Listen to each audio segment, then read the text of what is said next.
if Israel destroys nuclear facilities, which are the countries which will get affected by radiation? Uh, look, I'm assuming you're talking about Iran's nuclear facilities. If Israel successfully, let's say in a hypothetical scenario, were to target Iran's nuclear facilities, and let's say, like you're saying, it destroys those facilities, what's going to happen? You're going to have explosions, right? They'll be targeted through airstrikes or missiles, or sabotage. Three possible scenarios one can envisage.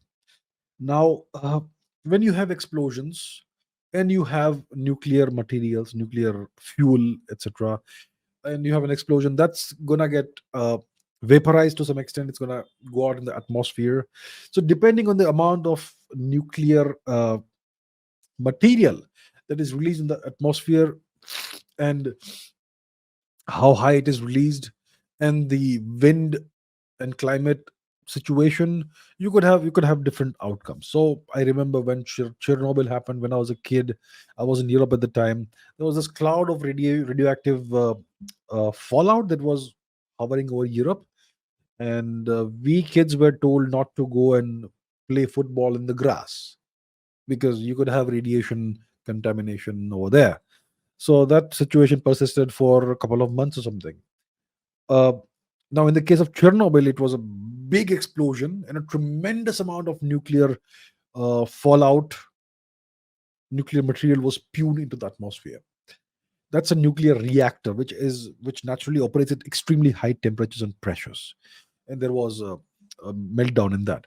Now, if you target nuclear facilities where you have stored fuel, you won't have that sort of situation. You will have some fallout into the atmosphere, but not to that extent. So it's an interesting question from a theoretical perspective. I don't think the uh, fallout will be very great. Obviously, it's going to cause some problems, but it won't. Uh, Chernobyl was like a nuclear blast almost, and it went high into the atmosphere. In the case of something like this, it won't probably go very high in the atmosphere. So most likely, the host country will be the one that's affected the most. And even in that case, it may not be a very widespread area. So that's what I would imagine it would be like. I have not actually run the scenarios through proper calculations or anything, but most likely it won't spread far and wide. If uh, Look, we're talking about Iran here. I mean, I'm not saying this should happen, okay, but if it happens, probably it will be contained within Iran and the neighboring nations. What are the wind patterns like? I'm not sure, so I don't think it'll go very far, as far as I can see without doing any actual calculations.